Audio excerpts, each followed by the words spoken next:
the doctors should be trained in a way that how to deal with people with disability and also with women with disabilities. To ensure that we can access the quality and inclusive health services that we deserve.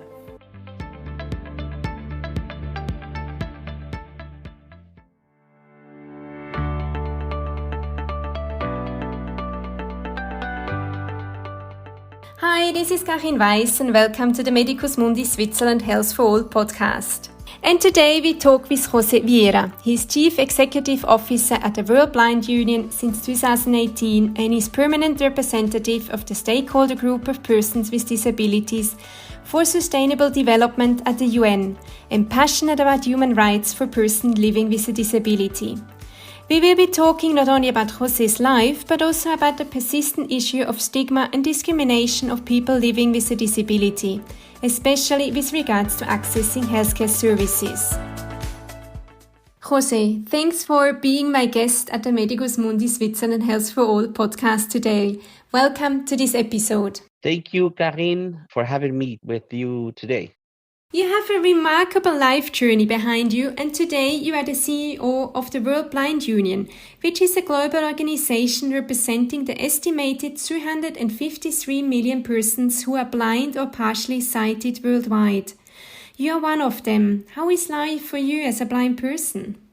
The answer to that very interesting question can be more than one, definitely. I would say that as a person with disabilities, in my case being blind, I have experienced part of my life with different challenges. Of course, good part of my life, enjoying what I do, enjoying the life I live, but at the same time recognizing that mainly as a result of different barriers, physical, social barriers, people with disabilities are often left behind and discriminated as a result of the disability. What helped you to be so successful in education and in your job? The first big pillar that helped me to achieve my personal and professional goals is my family, in particular my mother, who was always next to me, supporting, but at the same time helped me to understand what my rights, my human rights were, and how to fight for the rights. Along with my family, I would say that some of the infrastructures that I have access allowed me to be the person who I am today.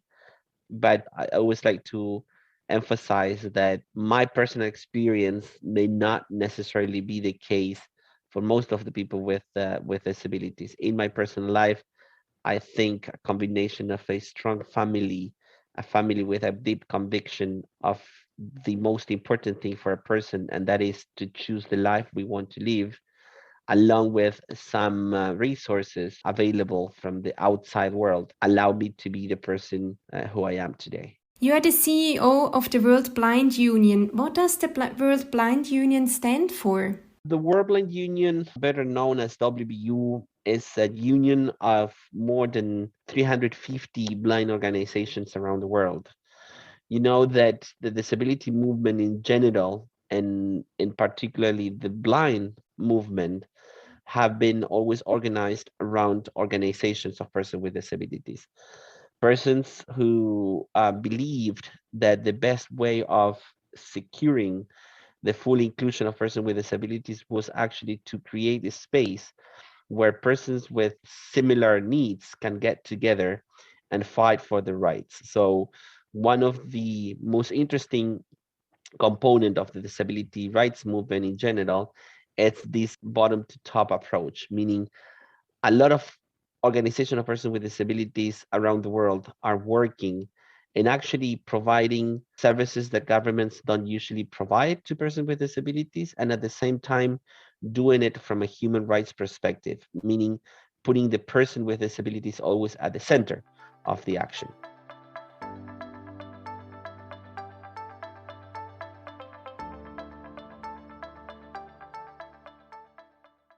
Well, the World Blind Union is the organization that represents, through those organizations for and of the blind, around the world the interest of the 253 million of blind and partially sighted people. We usually work in advocating for the rights of our community at the global level with the UN agencies, with governments, with regional entities. And at the same time, we always try to provide support to our national members, those blind organizations that I was speaking about, to actually advance their work at the national level. Today, we would like to talk about stigma and social taboos against persons with disabilities. What did you encounter in your life? There are many different ways of responding to your question, Carine.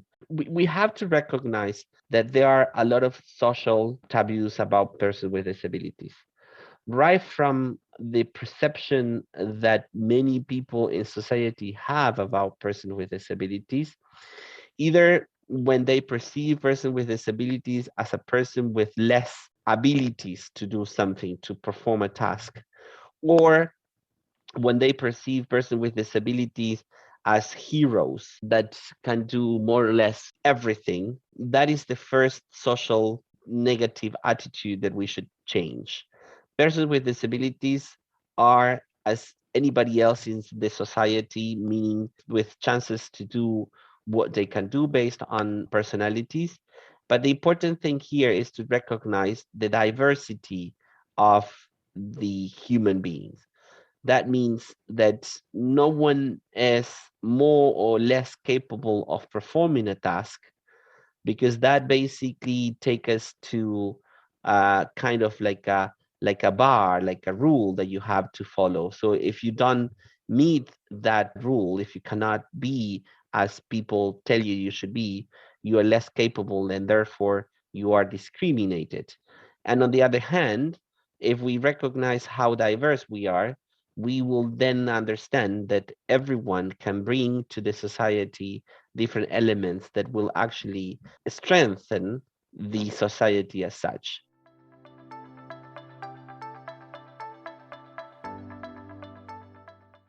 What is the World Blind Union doing to reduce stigma and social taboos against persons with vision impairments?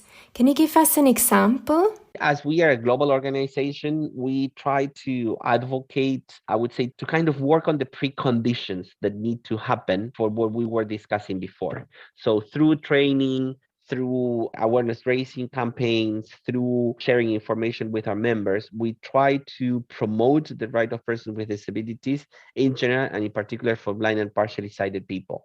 I guess many of our activities in the end are raising awareness raising activities and training, because those are, I would say, the two most important instruments we have in hand to actually reduce and eliminate, hopefully, the stigma and discrimination. So training to blind leaders on how to advocate for the right of persons with disabilities, training with government officials and other stakeholders to actually how to interact with persons with visual impairments, et cetera, are some of the activities that we carry out within the World Blind Union. Let's talk about access to healthcare services. What kind of difficulties persons with disabilities face when they access healthcare services? Thanks for your question, Karin. My answer would be based on person with the community I represent, blind and partially sighted people, which I'm sure some of my answer will also be applicable to other disability groups, but it's always important to highlight that since the disability movement is so diverse, maybe some of the priorities for blind and partially sighted persons may not be for other communities. That's again how important it is to recognize diversity even within the disability movement, because something that for blind and partially sighted people can be more important than other communities can be different when you talk to people with other type of disabilities. But going to your question, people who are blind or partially sighted people, the partially sighted, our main challenge is access to information. The healthcare system is one of the systems that firstly is lacking of accessible information. And it's not just about having the possibility to read a prescription or a medical requisition.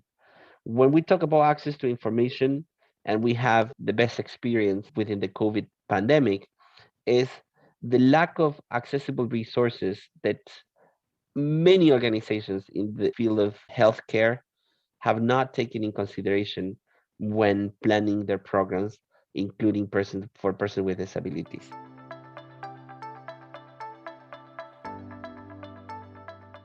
Access to websites, access to information about medication, access to information about procedures that happens within the healthcare system, even accessing the healthcare facilities for persons with disabilities are some of the challenges that we face as a blind community. It is important here to highlight, Carine, that this is an issue that happens everywhere, but it can be extremely higher when we talk about low and mid income countries. So for those countries, the situation for the population in general is already bad.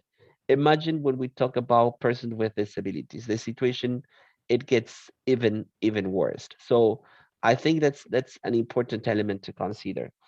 Um, I would also like to connect this to something that we were discussing before, Karin, and is the social attitude to the person with disabilities within the healthcare system. The fact that we were just talking about the challenges that we face, this idea of the perception that people in general have around persons with disabilities, is also impacting the access to the healthcare system by persons who are blind and partially sighted people.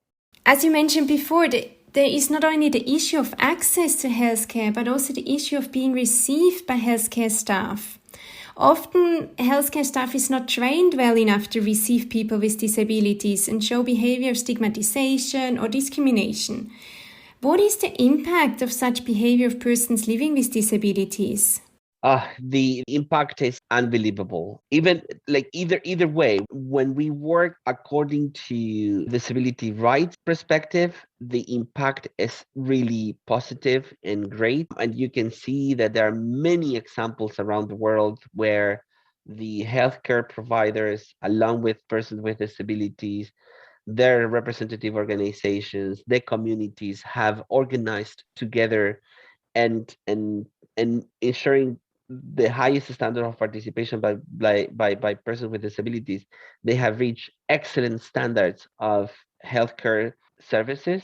Oppositely, when there is a disconnection between persons with disabilities, when there's a lack of perception on persons with disabilities as individuals who we can make our own decisions, who we must be respected, when there is a disconnection between the healthcare providers and the communities that basically support many of the people with disabilities, especially in low income countries, the result can be a disaster. So either way, I think the parameters here are at least two or three. One is we always need to remember the person with disabilities must be at the center of the decision, right? The fact that many people with disabilities are prevented from making their own decisions is the starting point for a non-efficient way of providing services in the health system. The second parameter is that persons with disabilities must be respected first as individuals. So without going into first the disability, we need to recognize that we are first persons, and as such we need to be treated as individuals with full potential in especially making our own decisions. And the third parameter is that this is a joint journey. This is not just the medical approach where the healthcare provider had the right to decide the final word, the knowledge. This is a joint journey where the healthcare provider is one of the many, and of course, one of the most important pieces of this machinery that will enable us to be more included in the society. You have mentioned before that we need to accept more diversity. And you also mentioned several of the solutions to overcome stigma and discrimination. What else do you see as a solution to overcome these issues in accessing healthcare services? Definitely, governments, especially those who have ratified the Convention on the Right of Persons with Disabilities, must do if more and more in training healthcare providers and issues related to persons with disabilities. I think we need to invest more on organizations of persons with disabilities. The organizations that represent the interest of the disability community can be at the table where health policies are discussed.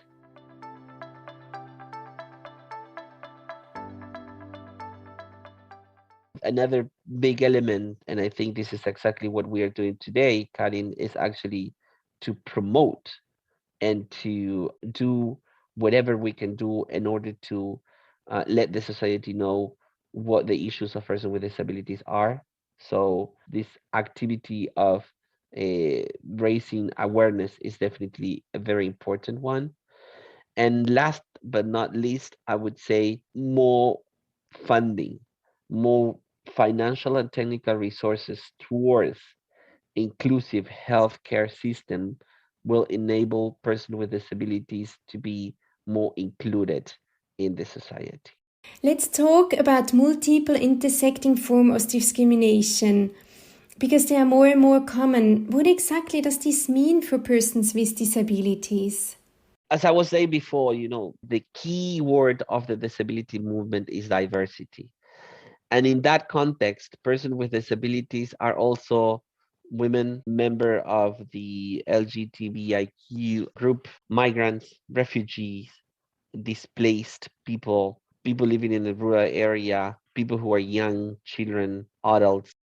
The community of persons with disabilities is such a diverse community that any form of intersectionality with disability must be considered when we talk about healthcare system. Let me give you a clear example here.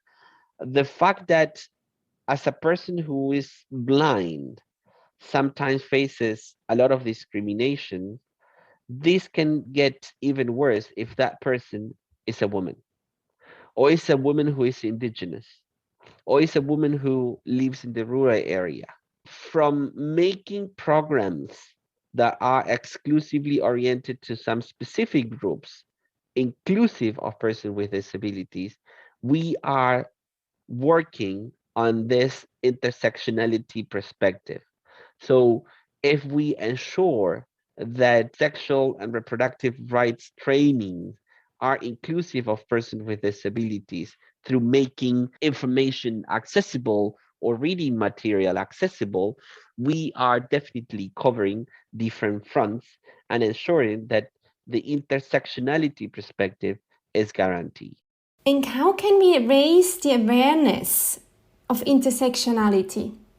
Because I think so many people may be talking about it, but the majority is not talking about intersectionality.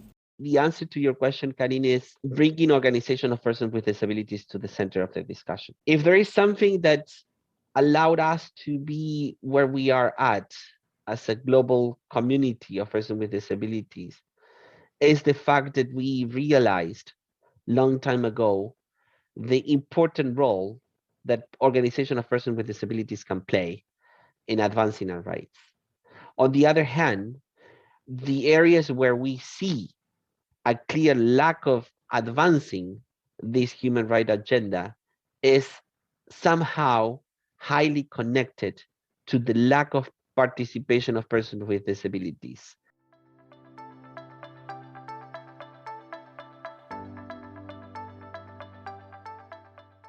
How can we make sure that organizations like yours are part of the discussion? The answer is easy to formulate but harder to implement.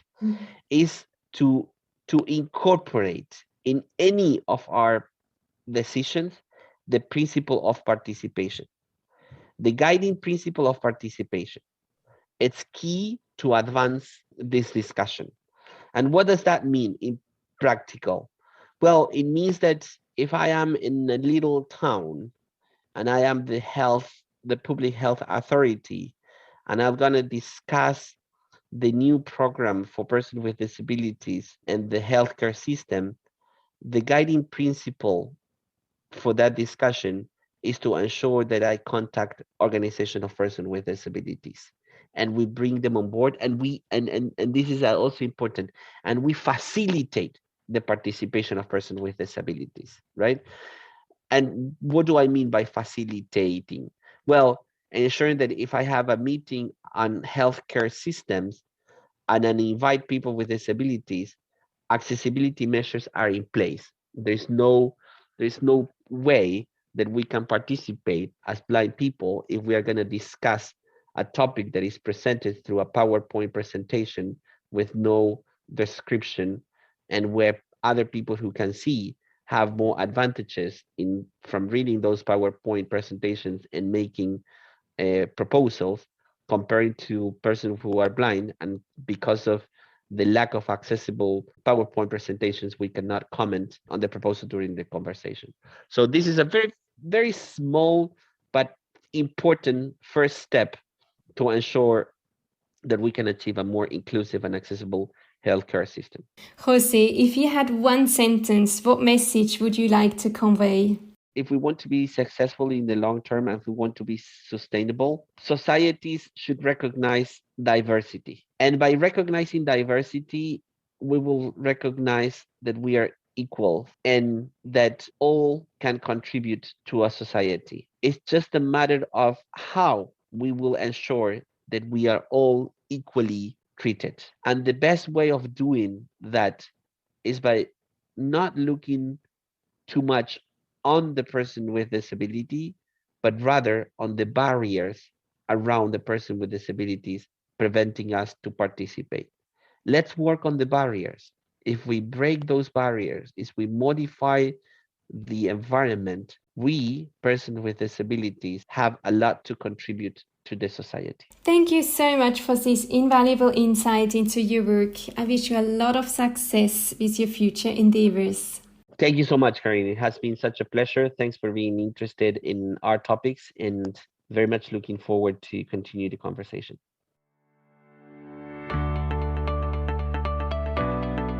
This was the Medicus Mundi Switzerland Health for All podcast with Carine Weiss. You can listen to it on Apple Podcasts, Spotify, and on our website. To spread the message, please leave a comment on our website, share and like it. This was the third episode of the new season on disability, inclusion and human rights. Stay tuned and watch out for the next episode, where we will be talking about women and girls with disabilities and their access to healthcare.